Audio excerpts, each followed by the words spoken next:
Hello mga kabsat, kamusta kayo amin? Pasensya na po at medyo maingay ang aking background, no? Kasi ngayon lang ako nagkaroon ng break time dahil natapos ko itong aking ginagawa mga kabsat. Dahil ang boss ko paalis na sila sa Saturday for 2 months vacation, sana all. So ngayon mga loves, kung ginagawa ko ay nilinisan ko yung golf ng boss ko kasi kailangan niya ito pong dalhin. Super hirap po, kailangan talagang malinis na malinis.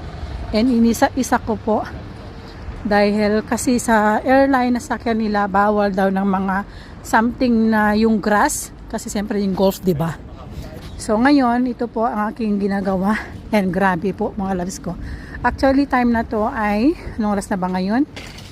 2 p.m. 2:30 na, magto-2:30 na. So kakatapos ko lang, so lumabas na ako dahil kailangan ko pong mag-grocery, bumili ng gamot niya, bumili ng pang-wrapper kasi mag-wrap ako ng something gift daw na may birthday daw bukas and everything. So super busy mga kabsat ko, no.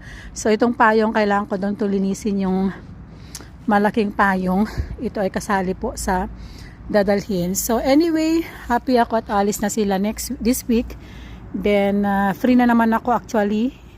Hindi naman ako free pero hindi yung ganito na super busy ko kasi pupunta lang ako dito for check ng mail, maglinis-linis, pero hindi na talaga yung super busy na kailangan ko pang pumunta ng store, magluluto, for everything, you know. Ayun, alam niyo mga loves ko, naninigas na po yung kamay ko kasi nagvo-voicemail ako sa labas and super lamig. Buti na lang kasi kagabi nag-snow and pagising ko kanina nag-snow pero hindi masyado.